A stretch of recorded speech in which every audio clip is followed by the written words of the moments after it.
Reaction और dark reaction. एक जो कंप्लीट फोटोसिंथेसिस होता है, वो कंप्लीट फोटोसिंथेसिस 2 स्टेप में होता है। पहले होगा लाइट रिएक्शन, और जब लाइट रिएक्शन हो जाएगा, इसके जो प्रोडक्ट बन जाएंगे वो प्रोडक्ट फिर इस्तेमाल होंगे अगली प्रोसेस में, जो होंगी डार्क रिएक्शन। ठीक है, बहुत सिस्टमेटिक तरीके से इसको समझना है, ज़्यादा टेंशन और कंफ्यूजन नहीं लेना है। लाइट रिएक्शन के जो प्रोडक्ट मैंने कल आपको बताए थे, ATP और NADH2, ये दोनों इस्तेमाल होंगे लाइट रिएक्शन में, जो बने ये डार्क रिएक्शन में इस्तेमाल होंगे। साथ ही यहाँ पर ऑक्सीजन भी बनता है और ये इवॉल्व हो जाता है, एटमॉस्फेयर में रिलीज हो जाता है। ये तीनों प्रोडक्ट बनाए जाएंगे। और लाइट रिएक्शन हमेशा होता है ग्रेना में, प्लास्टिड का जो ग्रेना पार्ट है वहां पर लाइट रिएक्शन होता है। और ये डार्क रिएक्शन जो एंजाइमेटिक प्रोसेस हैं, केमिकल प्रोसेस हैं, ये सभी स्ट्रोमा में होती हैं। तो इतना जनरल बेसिक मैंने आपको समझाया था। कल जब हम बात कर रहे थे लाइट रिएक्शन में, तो मैंने बताया कि ग्रेना की थाइलेकॉइड में जो पिगमेंट होते हैं, स्पेशल केमिकल हैं, जिसमें आपका क्लोरोफिल है, कैरोटीनॉइड है, जेंटोफिल है, वो केमिकल सनलाइट की लाइट को एब्जॉर्ब करते हैं, और जब सोलर एनर्जी उनको मिलता है तो उनके इलेक्ट्रॉन्स इमिट होते हैं। तो देखते हैं ओवरऑल पूरी प्रोसेस क्या होता है, वही हमको जानना है। ठीक है, तो मैं कल बात किया कि उस थाइलेकॉइड के अंदर लाइट हार्वेस्टिंग कॉम्प्लेक्स मौजूद हैं, बहुत सारे पिगमेंट यहाँ मौजूद हैं जो आपस में ग्रुप बनाकर रहते हैं। ये इस तरह से ग्रुप बना के रहते हैं, इनको बोलते हैं लाइट हार्वेस्टिंग कॉम्प्लेक्स। इनके अंदर रिएक्शन सेंटर के रूप में मौजूद होता है क्लोरोफिल ए मॉलिक्यूल, और बाकी जो अदर मॉलिक्यूल हैं वो वहां पर एंटीना का काम करते हैं, जो अलग अलग वेवलेंथ की सनलाइट की एनर्जी को एब्जॉर्ब करते हैं। रिएक्शन सेंटर होता है क्लोरोफिल ए। रिएक्शन सेंटर कौन होता है? Chlorophyll A. और क्लोरोफिल ए, जब हम इन सबको पहले एक जैसा ही समझते थे, लेकिन बाद में हमको पता चला क्लोरोफिल ए भी 2 टाइप का है। क्लोरोफिल ए एक ऐसा है जो 700 नैनोमीटर की वेवलेंथ को एब्जॉर्ब करता है, और एक ऐसा है जो 680 नैनोमीटर की वेवलेंथ को एब्जॉर्ब करता है। हम कह सकते हैं कि ये लाइट हार्वेस्टिंग कॉम्प्लेक्स भी 2 टाइप के हैं, एक जिनमें रिएक्शन सेंटर 700 वाला क्लोरोफिल ए है, और एक दूसरे टाइप के हैं जिनमें 680 क्लोरोफिल वाला रिएक्शन सेंटर है। तो इस तरह से ये आपका लाइट रिएक्शन होना है ग्रेना की थाइलेकॉइड के अंदर मौजूद लाइट हार्वेस्टिंग कॉम्प्लेक्स के द्वारा, और यहां पर मौजूद हैं डिफरेंट पिगमेंट्स, ये करेंगे लाइट रिएक्शन। ये पिगमेंट्स का काम है सनलाइट की एनर्जी को एब्जॉर्ब करना। ठीक है, चलिए, तो 2 टाइप के जो लाइट हार्वेस्टिंग कॉम्प्लेक्स है, एक को बोलते हैं PS फर्स्ट और एक को बोलते हैं PS सेकंड। ये नाम जो PS फर्स्ट और PS सेकंड दिया है, ये ट्रेडिशनली दिया गया है। पहले हम जिसको जानते थे, जो रास्ता हमको पहले मालूम था, वो आपका PS फर्स्ट कहलाया। ये 700 वाला हम पहले केवल इसी को जानते थे कि ऐसा एक लाइट हार्वेस्टिंग कॉम्प्लेक्स होता है, लेकिन बाद में हमको इसका इंपॉर्टेंस भी पता चला। एक और 680 वाला भी होता है, वो बाद में हमको पता चला, इसलिए उसको नाम दिया PS सेकंड वाला। तो देखते हैं ये फोटो सिस्टम कैसे काम करते हैं, ये लाइट हार्वेस्टिंग कॉम्प्लेक्स कैसे काम करते हैं। तो यहाँ पर मैं पूरी लाइट रिएक्शन को 2 अलग अलग, यहाँ पे जस्ट जो आपकी लाइट प्रोसेस है, यहाँ पर दो तरह के रिएक्शन सेंटर काम कर रहे हैं। एक कर रहा है P700 वाला रिएक्शन सेंटर और एक कर रहा है P680 वाला रिएक्शन सेंटर। इसको बाकी मॉलिक्यूल जो अलग अलग वेवलेंथ एब्जॉर्ब कर रहे हैं वो भी लाइट यहाँ दे रहे हैं इसको अलग अलग। तो इसके पास बहुत लाइट आती है और सोलर एनर्जी जो है वो तो इसको मिल ही रहा है, इनको भी सोलर एनर्जी मिल रहा है जो बाकी के पिगमेंट्स हैं। ठीक है, तो बाकी के पिगमेंट्स जब सोलर एनर्जी ले रहे हैं तो अल्टीमेटली वो P700 को ही डिलीवर कर रहे हैं। जो बाकी के हैं वो सब P700 को ही डिलीवर कर रहे हैं और P700 खुद अपना लाइट एब्जॉर्ब कर रहा है। तो इस केमिकल के पास ये जो क्लोरोफिल ए है, ये जो क्लोरोफिल ए है जिसको हम बोल रहे हैं P700, क्योंकि ये क्लोरोफिल ए 700 नैनोमीटर की लाइट को खुद एब्जॉर्ब करता है। ये जब इसको इतना एनर्जी आएगा, अलग अलग एंटीना से एनर्जी आ रहा है, खुद को भी एनर्जी आ रहा है सनलाइट का, तो इस केमिकल की स्ट्रक्चर थोड़ा सा चेंज होती है और ये केमिकल इलेक्ट्रॉन्स इमिट करता है, इलेक्ट्रॉन्स निकलते हैं इससे। तो यहां पर हमको पहले यही वाला रास्ता मालूम था कि P700 ही ऐसे इलेक्ट्रॉन इमिट करता है, तो ये हमको पहला रास्ता मालूम था, इसीलिए इसको नाम दिया था PS फर्स्ट। तो ये तो मौजूद था, हमको सबसे पहले इसी का पता चला, लेकिन बाद में एक ये वाला भी था, ये भी इलेक्ट्रॉन इमिट कर रहा था, इसके ऊपर भी सनलाइट आ रही थी, इसको भी एंटीना एनर्जी दे रहे थे और सेम जैसे ये काम करता है ऐसे ही ये भी काम कर रहा था। इसको हमने नाम दिया, चूंकि बाद में इसको खोजा इसलिए इसका नाम PS सेकंड दिया। लेकिन मैं एक बार आपको फिर से बताऊं कि ये दोनों ही लाइट हार्वेस्टिंग कॉम्प्लेक्स एक साथ पाए जाते हैं थाइलेकॉइड के अंदर। PS फर्स्ट भी काम कर रहा है, PS सेकंड भी काम कर रहा है, दोनों एक साथ काम करते रहते हैं। यहाँ पे ऐसा कोई लिंक नहीं है कि पहले PS फर्स्ट काम करेगा बाद में PS सेकंड काम करेगा, बिल्कुल ऐसा आप मत सोचिए, दोनों एक साथ काम करते रहते हैं। इनको जब जैसे ही सनलाइट मिलता है तो इनसे इलेक्ट्रॉन इमिट होते हैं, ये इलेक्ट्रॉन से इमिट होते हैं और ये जब इलेक्ट्रॉन मूव करेंगे तो फिर आपके प्रोडक्ट बनेंगे, वो मैं आपको सिस्टमेटिक समझा देता हूं। ठीक है, एकदम सिंपल। अब मैंने आपको एक प्लास्टिड के अंदर दो तरह के ग्रेना बताए थे, एक तो ये आपके ग्रेना है और दो ग्रेना के बीच में एक इंटरथाइलेकॉइड भी मौजूद था। हमारे साइंटिस्ट ने जब रिसर्च किया तो ये जो बीच वाला ये है, इसमें केवल PS फर्स्ट पाया जाता है और इनके अंदर ये PS फर्स्ट भी होता है और सेकंड भी होता है, ये दोनों होते हैं। लेकिन ये जो बीच का है, ये जो आपका इंटरथाइलेकॉइड है, ये आपका केवल PS फर्स्ट ही रखता है। इसके अंदर जो लाइट हार्वेस्टिंग कॉम्प्लेक्स है वो केवल PS फर्स्ट वाले हैं, सेकंड वाले नहीं हैं इसके अंदर। हम तो एक ओवरऑल बात कर रहे हैं, इनके अंदर PS फर्स्ट भी काम कर रहा है, PS सेकंड भी काम कर रहा है। ठीक है, वेरी गुड। अब देखते हैं होता क्या है। देखिए, फिजिक्स का नियम बिल्कुल याद रखिए कि एनर्जी को ना तो कोई बना सकता है ना ही कोई उसको खत्म कर सकता है, केवल एक फॉर्म से दूसरे फॉर्म में चेंज कर सकता है।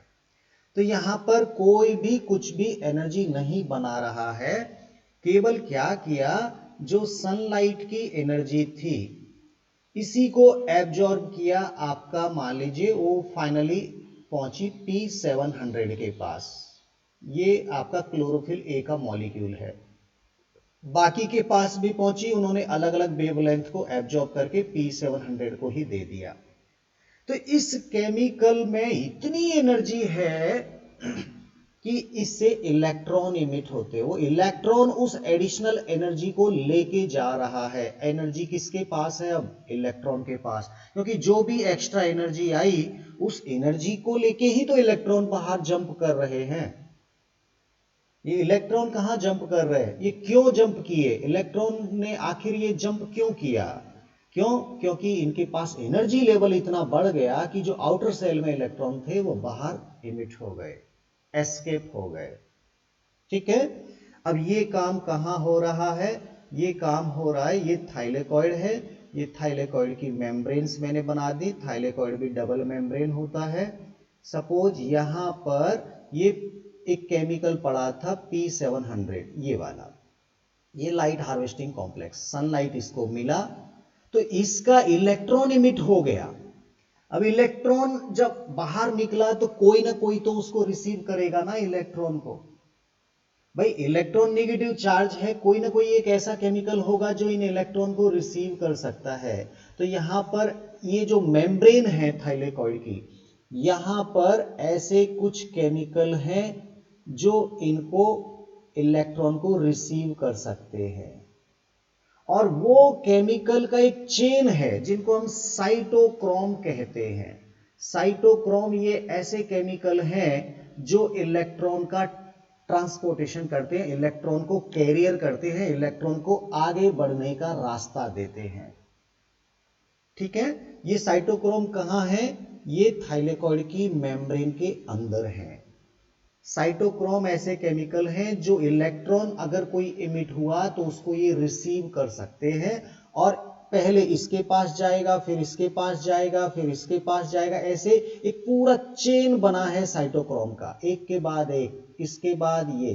क्योंकि अभी जो ये इलेक्ट्रॉन है इसके पास बहुत ज्यादा एनर्जी है, तो बहुत ज्यादा एनर्जी वाले इलेक्ट्रॉन को लेने की पावर केवल इसके पास है, ये नहीं ले सकता इसको। क्यों? क्योंकि इतना एनर्जी लेने की पावर इसकी नहीं है। इन केमिकल की भी पावर अलग अलग है कि वो किस पावर के इलेक्ट्रॉन को ले सकते हैं। तो शुरुआत में जो इलेक्ट्रॉन इमिट हुआ P700 से, उसको यहां पर जो एक साइटोक्रोम आपका है, कौन सा साइटोक्रोम है जो इस इलेक्ट्रॉन को सबसे पहले लेता है, इसका नाम आपको याद रखना होगा। फिर बाद में तो कोई दिक्कत नहीं, जब एक बार इलेक्ट्रॉन इसके पास पहुंचेगा फिर उस इलेक्ट्रॉन को यहां भेज देगा, फिर यहां भेज देगा, फिर यहां भेज देगा, और जैसे जैसे इलेक्ट्रॉन मूव करता जाएगा उसकी एनर्जी का लेवल डाउन होता चला जाएगा और फाइनली ये इलेक्ट्रॉन वापस P700 को आ जाएगा। ध्यान देना, सनलाइट की एनर्जी को लेकर ही इलेक्ट्रॉन मूव किया और जैसे जैसे वो एक साइटोक्रोम से दूसरे साइटोक्रोम पर ट्रांसफर हो रहा है उसकी एनर्जी लॉस होती जा रही है, और जब एनर्जी बिल्कुल नॉर्मल लेवल पे आ जाएगी तो इलेक्ट्रॉन वापस P700 के पास आ जाएगा। ये जो एक इलेक्ट्रॉन का मूवमेंट है, ये जो एक इलेक्ट्रॉन का मूवमेंट आपको दिख रहा है, यहां पर जहां से इलेक्ट्रॉन चला वहीं पर इलेक्ट्रॉन वापस आ रहा है, और यहां पर ये जो मूवमेंट ऑफ इलेक्ट्रॉन्स है ये साइक्लिक पाथवे फॉलो कर रहा है, साइक्लिक पाथवे फॉलो कर रहा है। समझ में आ रहा है? बहुत ही सिंपल है। P700 से अगर इलेक्ट्रॉन इमिट होगा तो वो क्या करेगा? साइक्लिक मूवमेंट शो करेगा। ये आपको बिल्कुल याद रखना है, साइक्लिक पाथवे फॉलो करता है P700 का इलेक्ट्रॉन। और ये जो रास्ता है, ये जो मूवमेंट है, यही आपका PS फर्स्ट का फंक्शन है। PS फर्स्ट यही करता है। फोटो सिस्टम फर्स्ट का काम साइक्लिक पाथवे में इलेक्ट्रॉन को मूव करवाना होता है। ध्यान देना, क्लोरोफिल ए का P700 अगर इलेक्ट्रॉन इमिट कर रहा है तो वो इलेक्ट्रॉन अपनी एनर्जी को लॉस करते करते करते करते वापस P700 को वापस आ जाएगा। तो इलेक्ट्रॉन का मूवमेंट एक साइक्लिक पाथवे फॉलो करेगा P700 वाला, और ये जो रास्ता है ये पूरा, ये आपका फोटो सिस्टम फर्स्ट कहलाएगा, PS फर्स्ट कहलाएगा। ये पूरा फोटो सिस्टम हो रहा है। अब जब ये इलेक्ट्रॉन मूव कर रहा है, एनर्जी रिलीज कर रहा है, इसी दौरान कुछ इस तरह से एनर्जी रिलीज होती है कि एडीपी के साथ एक इनऑर्गेनिक फास्फोरस को जोड़कर एटीपी बनाई जा सकती है। एक सिस्टमेटिक तरीके से यहां पर एनर्जी लॉस कर रहा है इलेक्ट्रॉन। अगर एक साथ एनर्जी लॉस कर देता तो हीट के रूप में आपकी सेल को डैमेज कर देता। यह पूरा एंजाइमेटिक प्रोसेस है, साइटोक्रोम आपके एकदम फिक्स हैं, और जैसे जैसे इलेक्ट्रॉन एक साइटोक्रोम से दूसरे पर मूव करता है, ये साइटोक्रोम एक्चुअली प्रोटीन के बने हुए कुछ कंपाउंड हैं जो इन इलेक्ट्रॉन को रिसीव कर रहे हैं, और सिस्टमेटिक तरीके से ही एनर्जी रिलीज हो रही है, इसीलिए उसको स्टोर कर लिया जाता है। तो ये सोलर एनर्जी फाइनली यहां मूव करते करते रिलीज होते होते केमिकल एनर्जी में कन्वर्ट हो गई। एटीपी क्या है? एक केमिकल है जिसमें एनर्जी स्टोर कर ली जाती है, और सनलाइट की एनर्जी से एटीपी बनाया during the photosynthesis by the chloroplast, इसलिए इसको हम बोलेंगे फोटोफॉस्फोराइलेशन। ऑलरेडी कल मैं ये एक्सप्लेन कर दिया था। तो क्यों ना हम PS 700 के उस रास्ते को देखें कि आखिर ये क्या क्या और किसको कैसे कैसे इलेक्ट्रॉन ट्रांसफर करता है, ये आपको सबसे पहले जानना है। तो हम PS फर्स्ट की यात्रा शुरू कर रहे हैं। ये मान लीजिए आपका P700 वाला रिएक्शन सेंटर है, इसको सनलाइट ने एनर्जी दे दिया, बाकी को भी आया होगा एनर्जी, वो एनर्जी भी P700 को जा रहा है क्योंकि ये बाकी के ऊपर भी सनलाइट आ रहा है। तो maximum wavelength of sunlight can be used by this complete system, and the P700 it will release the electrons due to the high energy level of P700। ये क्लोरोफिल A अपना इलेक्ट्रॉन रिलीज कर रहा है, और इसको सबसे पहले जो ले रहा है, ध्यान देना इसका नाम याद रखना है FD। चूंकि हम क्या पढ़ रहे, फोटो सिस्टम फर्स्ट की बात कर रहे हैं, PS फर्स्ट की बात कर रहे हैं।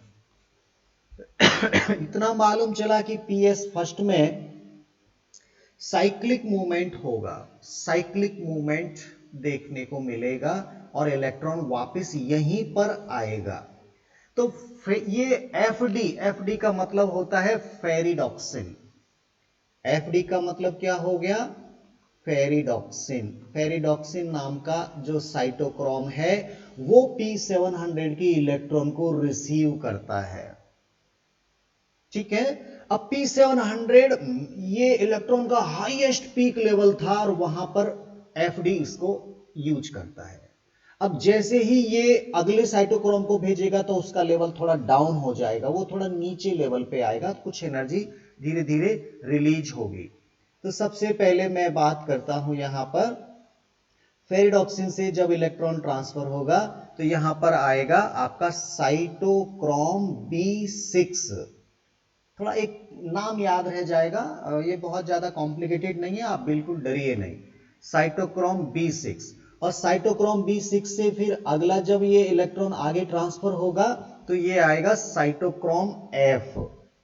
साइटोक्रोम F, ध्यान देना ये इस तरह का कोई पाथवे आपके बुक में नहीं बना है, इसलिए थोड़ा इसको कहीं नोट कर लीजिएगा ताकि ये आपको सही ढंग से समझ में आ जाए। और फाइनली और भी एनर्जी लेवल कम होगा, यहां पर आएगा PC। PC का मतलब होता है प्लास्टोसाइनिन। PC का मतलब क्या होता है?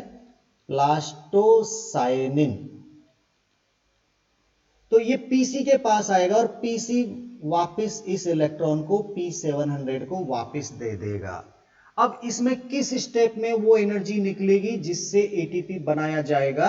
तो आपको ध्यान रखना है, जब इलेक्ट्रॉन B6 से F पर आते हैं तो ATP बनता है।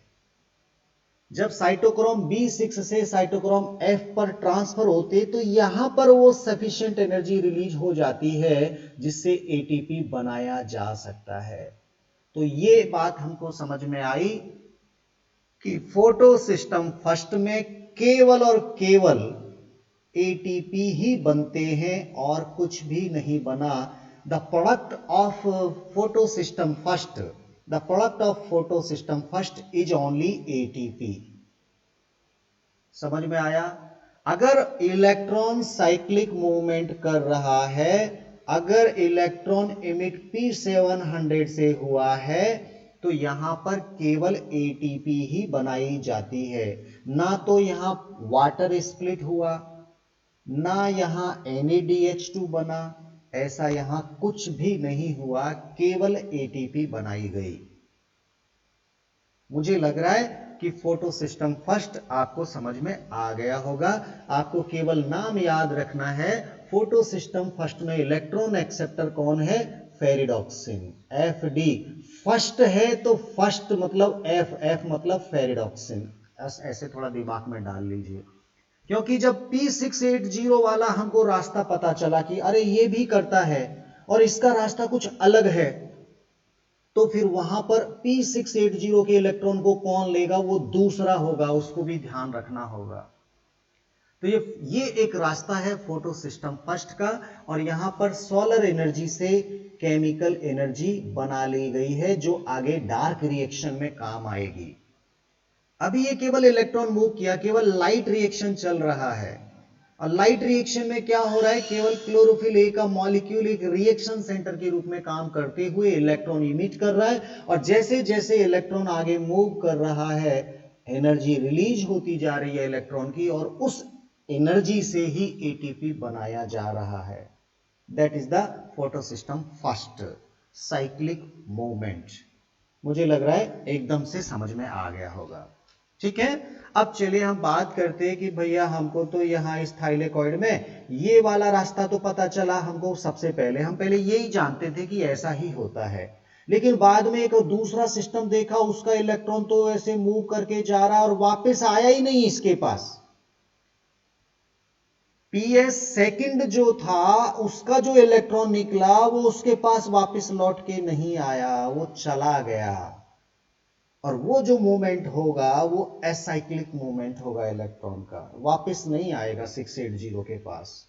देखते हैं वो रास्ता क्या है और उसमें क्या क्या प्रोडक्ट बनते हैं, वो आपको जानना जरूरी है। चलिए अब हम बात करते हैं PS सेकंड कैसे काम करता है। मैंने आपको पहले से ही बताया कि ग्रेना में ये दोनों सिस्टम साथ साथ काम करते रहते हैं। ऐसा बिल्कुल मत समझिए कि पहले फर्स्ट काम करेगा फिर बाद में सेकंड काम करेगा फिर डार्क रिएक्शन होगी, ऐसा नहीं है।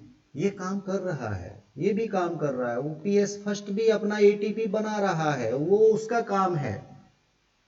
अब जब हमको बाद में एक दूसरा रास्ता पता चला तो हमने देखा कि वहां पर इलेक्ट्रॉन जो इमिट हुए वो इलेक्ट्रॉन इमिट हुए आपके P680 से। तो मैं यहां पर बनाता हूं P680, ये क्लोरोफिल ए का मॉलिक्यूल है, और इसके ऊपर जब सनलाइट आ रही है और बाकी पिगमेंट भी जब इसको एनर्जी दे रहे हैं, तो फिर इसके पास भी इतना पावर हो जाता है कि ये भी इलेक्ट्रॉन इमिट करने लगता है। इसने इलेक्ट्रॉन इमिट किए। अब ध्यान देना कि ये सब पूरा जब भी इलेक्ट्रॉन इमिट होंगे तो ये मेम्ब्रेन के अंदर जो मौजूद साइटोक्रोम है, मेम्ब्रेन के अंदर जो साइटोक्रोम मौजूद है वो ही इलेक्ट्रॉन को लेंगे और वो ही आगे धीरे धीरे एक के बाद एक ट्रांसफर करेंगे। और जैसे जैसे इलेक्ट्रॉन ट्रांसफर होगा, मूव करेगा, उसका एनर्जी लॉस होगा, और लॉस होने के बाद एनर्जी लेवल डाउन हो जाएगा और सफिशिएंट वहां एटीपी बना ली जाती है। हम ये भी बात करेंगे एटीपी कैसे बनती है, ये समझना बहुत जरूरी होगा, वो हम बाद में बात करेंगे। पहले हम रास्ता समझ लेते हैं कि आखिर ये हो क्या रहा है। ठीक है, हम बात कर रहे हैं फोटो सिस्टम सेकंड कैसे काम कर रहा है। चलिए, तो इलेक्ट्रॉन यहां पे निकला, इलेक्ट्रॉन निकलने के बाद इसको सबसे पहले कौन लेगा वो इंपॉर्टेंट होगा। यहां पर होगा PQ, यहां पर इलेक्ट्रॉन को सबसे पहले कौन लेगा? फोटो सिस्टम फर्स्ट में लिया FD ने, फेरिडॉक्सिन ने। FD फर्स्ट था तो FD ने लिया। यहां पर P680 है, सेकंड वाला है, तो PQ, ये Q मतलब लाइन में लगा था तो बाद में लिया इसने। जो भी जैसा भी आप थोड़ा सा समझें, अपने दिमाग में क्लिक करें। मुझे तो याद है कि PQ होता है। PQ क्या होता है? Plastoquinone, plastoquinone quinone, QUINONE। चलिए जो भी है स्पेलिंग थोड़ा देख लीजिएगा, प्लास्टोक्यूनॉन। तो प्लास्टोक्यूनॉन ने इलेक्ट्रॉन एक्सेप्ट कर लिए। अब देखिए आपको यहां पर बहुत ही सिंपल लगेगा, प्लास्टोक्यूनॉन से एनर्जी थोड़ा सा डाउन करते हुए ये इलेक्ट्रॉन ट्रांसफर हो जाएगा साइटोक्रोम B6 को, साइटोक्रोम B6 को। सर फेरिडॉक्सिन ने भी तो B6 को दिया था, साइटोक्रोम B6 को ही दिया था। हाँ तो क्या दिक्कत है, लेकिन ये प्लास्टोक्यूनॉन से आ रहा है B6, और B6 किसको देता है, B6 देता है साइटोक्रोम F को। बिल्कुल साइटोक्रोम F को ही दे रहा है, यहां पर भी तो F को ही दिया था। बिल्कुल रास्ता वही है, लेकिन इलेक्ट्रॉन एक नई जगह से आए हैं, P680 से आए हैं, और वो PQ के द्वारा ट्रांसफर किए जा रहे हैं, ना कि FD के द्वारा। रास्ता अलग है, ध्यान देना। और जैसे यहां पर B6 और F से जब ट्रांसफर हुआ तो ATP बना था, बिल्कुल यहां पर भी ATP बन जाएगा, यहां पर भी ATP बनता है। साइटोक्रोम B6 से F पर जब भी इलेक्ट्रॉन मूव होते हैं तो ATP बनाया जाता है। ठीक है, चलिए ATP बन गया आपका। अब साइटोक्रोम F से मूव करेंगे तो फिर कहां जाएंगे, प्लास्टोसाइनिन के पास जाएंगे, PC। यही तो रास्ता था, साइटोक्रोम F दे रहा था PC को। अब आप बताइए PC किसको दे सकता है, PC इलेक्ट्रॉन देता है P700 को। फोटो सिस्टम फर्स्ट याद करो, P700 क्लोरोफिल ए को वापस दे देगा, लेकिन वो 700 वाले क्लोरोफिल ए को वापस दे देगा। इसका मतलब यहां पर तो बहुत सारे क्लोरोफिल हैं, 680 से गया, घूमते घूमते वापस आया, तो 700 को ये इलेक्ट्रॉन वापस आ गए। 700 को 680 से इलेक्ट्रॉन निकले, उस 700 को दे दिए। PC किसको दे रहा है, PC दे रहा है P700 को। P700 क्या है, वो भी एक रिएक्शन सेंटर है, वो भी एक क्लोरोफिल है, ये कोई साइटोक्रोम नहीं है। P700 एक क्लोरोफिल मॉलिक्यूल है, इसका भी लाइट हार्वेस्टिंग सिस्टम है, और इसके ऊपर भी सनलाइट आ रहा है, ये इसके ऊपर भी सनलाइट आ रहा है। अब देखिए 680 के इलेक्ट्रॉन निकल चुके हैं, यहां पर इलेक्ट्रॉन की कमी आ गई है। ध्यान देना, इधर इसके पास इलेक्ट्रॉन कम है, ऐसे इसके पास कोई अनलिमिटेड इलेक्ट्रॉन थोड़ी रखे हैं इसके पास कि वो निकालता जाएगा निकालता जाएगा। इसके पास इलेक्ट्रॉन की कमी आई, ये कहीं ढूंढ रहा है कि मुझे इलेक्ट्रॉन आना चाहिए, लेकिन अभी इसको नहीं आया, इसके इलेक्ट्रॉन गए, वो तो 700 ने ले लिए। अब 700 के इलेक्ट्रॉन, अब देखिए वो ऑलरेडी एक एनर्जी वाले इलेक्ट्रॉन आए थे दूसरे के, खुद के नहीं थे, दूसरे के आए थे, और खुद को भी एनर्जी मिल रही है, तो अब जो दूसरे के इलेक्ट्रॉन आए उनको तो फटाक से ये भेजेगा बाहर, ये खुद इमिट कर देगा। और यहां पर P700 अपने इलेक्ट्रॉन FD को देता है, फेरिडॉक्सिन को देता है, ये सबको मालूम है, हमको पहले ही पता था। P700 यहां देता है, इलेक्ट्रॉन वापस पहुंच गए FD के पास। FD क्या है, साइटोक्रोम है जो मेम्ब्रेन के पास मौजूद है, ये फेरिडॉक्सिन के पास पहुंच गए। अब ये खुद के इलेक्ट्रॉन तो है नहीं P700 के, ये तो P680 के इलेक्ट्रॉन है, और एनर्जी लेवल इनका बहुत हाई है, बहुत ज्यादा हाई है। क्यों, क्योंकि P680 ने भी जो एनर्जी यूज किया था वो भी मौजूद है इलेक्ट्रॉन के पास, और P700 ने भी एनर्जी एब्जॉर्ब किया, वो भी एनर्जी भी मौजूद है, तो बहुत ज्यादा एनर्जी वाले ये इलेक्ट्रॉन्स हैं, और ये इलेक्ट्रॉन्स ट्रांसफर कर दिए जाते हैं NAD आयन के लिए। NAD आयन एक को एंजाइम होता है, nicotinamide adenine dinucleotide, nicotinamide adenine dinucleotide. ये इसके पास पॉजिटिव चार्ज है और इसको इलेक्ट्रॉन की बहुत सख्त जरूरत है। ये इलेक्ट्रॉन यहां पर ले लिया। एक्चुअली ये वो भिखारी है जिसको इलेक्ट्रॉन जरूरत है, लेकिन ये इलेक्ट्रॉन लेके क्या करेगा? इलेक्ट्रॉन तो ले लेगा, लेकिन ये बोलता मुझे हाइड्रोजन भी दो, तब मैं इलेक्ट्रॉन लूंगा और मैं बनाऊंगा NaDH2। हाँ, ये क्या है? NAD ion. अब इसको चाहिए हाइड्रोजन आयन H+, इसको चाहिए H+। NAD, ये सॉरी मैंने आयन लिख दिया, ये NAD है। NAD इस यहां पे लेगा H+, ये H आयन भी यहां पर इसको डिमांड होगा, और ये इलेक्ट्रॉन इन H+ को इलेक्ट्रॉन की कमी है, ये तीनों मिलेंगे, इलेक्ट्रॉन, NAD और H आयन, और तीनों मिलकर बनाएंगे NADH2। आप इसको याद रखिए, NADH2 that is the product of light reaction, photo system second का प्रोडक्ट। अब सवाल ये आता है कि NAD तो चलो ठीक है, वहां मौजूद था, जो स्ट्रोमा था, स्ट्रोमा में मौजूद है NAD, तो स्ट्रोमा में ये H आयन कहां से आएंगे? भाई पूरा जो लाइट रिएक्शन हो रहा है ये यहां पर हो रहा है, ये सब पूरा जा रहा है इलेक्ट्रॉन। अब ये जो NAD है ये तो बाहर है, और यहां पर अगर NADH2 बनेगा तो यहां पर H आयन होना चाहिए बाहर।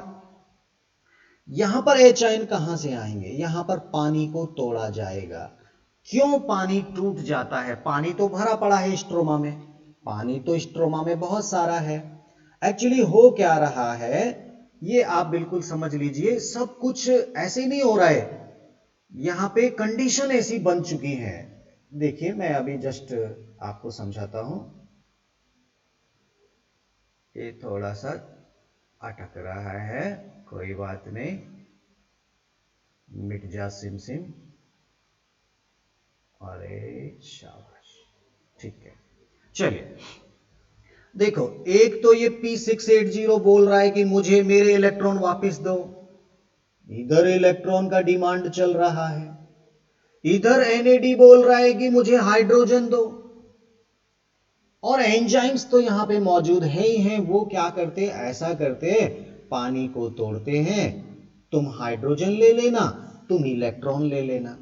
भाई इसको इलेक्ट्रॉन चाहिए, इसके तो इलेक्ट्रॉन चले गए, वापिस आए नहीं, तो ये जब पानी को तोड़ा जाएगा, यहां पर तो इलेक्ट्रॉन मिल गए, इसको तो इलेक्ट्रॉन मिल गए, कोई जरूरत नहीं था, बस इसको तो H आयन दे दो, इलेक्ट्रॉन इधर से आ गए, ये NADH2 बन जाएगा। ये इलेक्ट्रॉन ही तो एनर्जी लेके आए हैं, और ये जो बॉन्ड बनेगा वो बहुत एनर्जेटिक, इसके अंदर बहुत एनर्जी स्टोर हो गया, बहुत हीट एनर्जी इसके पास स्टोर हो गई है।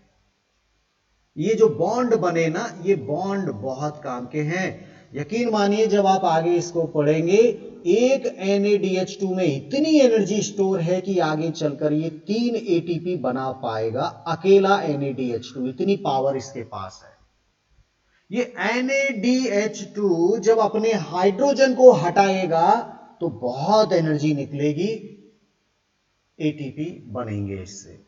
फिलहाल हम यहां पर NADH2 बनाया क्योंकि हमको ये हाइड्रोजन डोनर की जरूरत है, जो कार्बन डाइऑक्साइड को रिडक्शन करेगा डार्क रिएक्शन में। हमको तो ये हाइड्रोजन डोनर चाहिए, तो ये यहां पर बनाया गया है। अब इसको H आयन चाहिए, इसको इलेक्ट्रॉन चाहिए, दोनों की पूर्ति केवल तब हो सकती है जब पानी को तोड़ दिया जाए। तो एक टेंशन क्रिएट हो जाता है, एक मजबूरी बन जाती है इस पानी को तोड़ने के लिए। और दो मॉलिक्यूल जब टूटते हैं तो 4 H आयन बनते हैं, 4 ही इलेक्ट्रॉन बनेंगे और ऑक्सीजन का मॉलिक्यूल बनेगा। ये इवॉल्व हो जाएगा, इलेक्ट्रॉन यहां आ जाएंगे, P680 को इलेक्ट्रॉन आएंगे, ध्यान देना, और H आयन NAD के पास चले जाएंगे। तो इस तरह से वाटर स्प्लाइटिंग होता है केवल और केवल फोटो सिस्टम सेकंड में, केवल PS सेकंड में ही वाटर स्प्लिट होता है। और जब वाटर स्प्लिट हो जाता है तब ही NADH2 बनता है। ATP यहां पर भी बनता है, यहां NADH2 भी बनता है, यहां ऑक्सीजन भी बनती है। इसका मतलब लाइट रिएक्शन का जो मेन प्रोडक्ट है वो तो फोटो सिस्टम सेकंड के दौरान ही बनता है। लेकिन फोटो सिस्टम सेकंड में P680 का इलेक्ट्रॉन वापस नहीं आता, बल्कि इन इलेक्ट्रॉन को NAD रिसीव कर लेता है, ये H आयन रिसीव कर लेते हैं, जिससे NADH2 प्रोडक्ट बन जाता है। तो ये एक एसाइक्लिक पाथवे है, इसको हम एसाइक्लिक पाथवे भी कह सकते हैं। समझ में आया बात?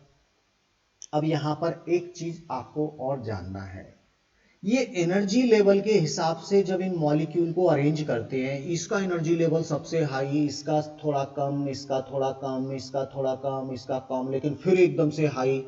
तो ये जो एनर्जी लेवल पे हमने मॉलिक्यूल को एक स्केच में एक अरेंज कर लिया, तो आपको यहां देखने को मिल रहा होगा एक इस तरह की शेप। ये एक शेप आपको दिख रही होगी। ये शेप कहीं ना कहीं एक जेड के रूप में दिख रहा है, हालांकि मुझे एन के रूप में दिख रहा है एन, लेकिन ये आपका बोलता है सब्जेक्ट बायोलॉजी बोलता है कि एक जेड के जैसा अरेंज है। और इसीलिए इस मूवमेंट को, इस पाथवे को, इस रास्ते को हम जेड लाइन भी कहते हैं। जेड स्कीम, जेड लाइन नहीं, जेड लाइन तो मसल्स में आता है, जेड स्कीम इसको कहते हैं। जेड स्कीम कब देखने को मिलता है? During the photo system second में। कब देखने को मिलता है? During the acyclic movement of electron के दौरान जेड स्कीम दिखाई देता है। फोटो सिस्टम सेकंड से जब इलेक्ट्रॉन इमिट होते हैं तो वो जेड पाथवे फॉलो करते हुए NADH2 बनाते हैं, ऑक्सीजन बनाते हैं और ATP बनाते हैं। तीनों प्रोडक्ट यहां पर बनाए जाते हैं। यह है आपकी लाइट रिएक्शन जो हो रही है grana part of the plastic. ठीक है, तो आपको प्रोडक्ट समझ में आए, क्या क्या मिला, क्या क्या बना, कैसे कैसे हुआ। ये दोनों सिस्टम लगातार काम कर रहे हैं। अब एक चीज और आप थोड़ा सा समझ लीजिए, ये जो फोटो सिस्टम फर्स्ट का इलेक्ट्रॉन अगर बहुत ज्यादा हाई एनर्जी का है तब तो दे देगा इधर, और अगर ये एनर्जी लेवल कम है तो ये इलेक्ट्रॉन दे देगा अपना वापस B6 को। और ये जो रास्ता चला ये फोटो सिस्टम फर्स्ट का रास्ता है। ये फोटो सिस्टम फर्स्ट यहां पर ऐसे भी चल सकता है। खुद के इलेक्ट्रॉन निकाला तो मूव ऐसे करेगा, खुद के इलेक्ट्रॉन निकाला तो ऐसे मूव करेगा, और 680 के इलेक्ट्रॉन लिया तो ये मूव ऐसे करेगा। ये एनर्जी लेवल के ऊपर डिपेंड करेगा इलेक्ट्रॉन के पास कितनी एनर्जी है। तो फोटो सिस्टम फर्स्ट अकेला भी काम करता है और सेकंड के साथ मिलकर भी काम करता है। P680 अकेला काम नहीं कर पाता। क्यों? क्योंकि उसके पास इलेक्ट्रॉन को वापस लेने का कोई मैकेनिज्म नहीं है। प्लास्टोसाइनिन इसको इलेक्ट्रॉन देता ही नहीं है, प्लास्टोसाइनिन तो केवल इसी को इलेक्ट्रॉन देगा। तो ये कुछ ऐसी छोटी छोटी बातें हैं जो आपको कंसेप्ट क्लियर करने के लिए बहुत जरूरी थी। मुझे लग रहा है कि लाइट रिएक्शन आपको एकदम से समझ में आ गया कि लाइट रिएक्शन में आखिर हो क्या रहा है। जो भी पिगमेंट हैं आपके, क्लोरोफिल ए है, क्लोरोफिल बी है, ये जो पिगमेंट है ये इलेक्ट्रॉन इमिट करते हैं। चलिए कहीं पे आप लिख लीजिए क्लोरोफिल ए क्या होता है। क्लोरोफिल ए की अगर हम बात करते हैं तो ये C55H72O5N4Mg होता है, ये क्लोरोफिल ए है। अगर हम क्लोरोफिल बी की बात करते हैं, क्लोरोफिल बी और इसमें कोई ज्यादा अंतर नहीं है, बहुत सिंपल है, वो भी सेम यही है। C55H70O6N4Mg। बस यही अंतर है एक्चुअली। इसमें क्या होता है, एक मैथिल ग्रुप और जुड़ जाता है, और इसमें मैथिल होता है, इसमें एक O6 एक्चुअली कुछ इस तरह का एक डिफरेंस होता है इसमें। मुझे एग्जैक्ट अभी थोड़ा दिमाग में नहीं आ रहा है, थोड़ा सा अंतर है। यहाँ पर एक हाइड्रोजन में अंतर आएगा, एक ऑक्सीजन में अंतर आएगा, बाकी और सब सेम है, क्लोरोफिल ए और बी। ठीक है, एल्डिहाइड की जगह शायद यहाँ मैथिल ग्रुप होता है, कुछ ऐसा डिफरेंस आ रहा है। यहाँ पर एल्डिहाइड ग्रुप होता है, यहाँ पर मैथिल ग्रुप होता है, बस इतना सा अंतर है। बिल्कुल एकदम क्लियर हो गया। देखिए कार्बन कार्बन में तो कोई अंतर नहीं आएगा, हाइड्रोजन इसके पास 2 ज्यादा हो जाएंगे, इसके पास 1 ऑक्सीजन ज्यादा हो जाएगा। ये 2 हाइड्रोजन ज्यादा, इसके पास 1 ऑक्सीजन, बस। इसमें एल्डिहाइड ग्रुप होता है और इसमें एल्डिहाइड की जगह मैथिल ग्रुप होता है। ये ज्यादा इतना डीप आपको जानने की जरूरत भी नहीं है। हाँ, अगर आपसे कोई कैरोटीन की बात करे, कैरोटीन क्या होता है, वो भी एक पिगमेंट होता है, ये क्लोरोफिल हो गया। अगर हम कैरोटीन की बात करते हैं तो कैरोटीन का फॉर्मूला होता है C40 और H56, बस कार्बन और हाइड्रोजन का कंपाउंड है कैरोटीन। कार्बन और हाइड्रोजन का कंपाउंड होता है कैरोटीन। और अगर कोई जेंथोफिल की भी बात करता है तो जेंथोफिल कैरोटीन से ही, कैरोटीन के जैसा ही है, इसमें सब कुछ वही है कैरोटीन, लेकिन इसमें 2 ऑक्सीजन के मॉलिक्यूल और जुड़ जाते हैं, बस ये जेंथोफिल हो जाएगा। तो इतना आपको जानने की जरूरत नहीं, आपकी बुक में भी नहीं है। ये केमिकल कंपाउंड है, इससे इलेक्ट्रॉन निकलते हैं, ये आप याद रखिए।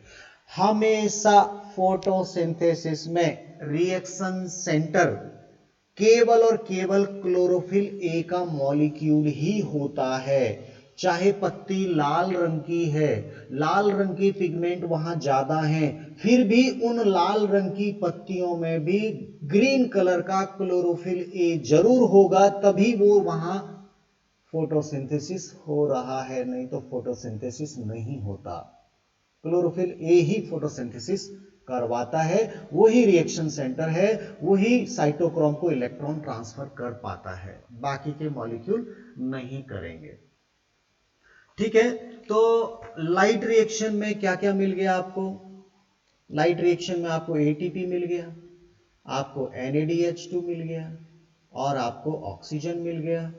और क्या हुआ? और कुछ नहीं हुआ, वाटर स्प्लिट हुआ था, वाटर स्प्लिट हुआ था इसमें।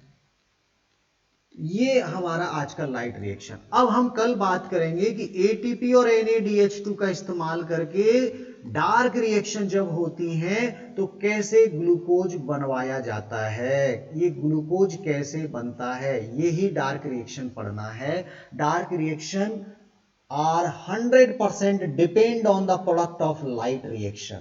बिना इनके ये काम नहीं हो सकता। इनके बारे में हम कल की क्लास में बात करेंगे।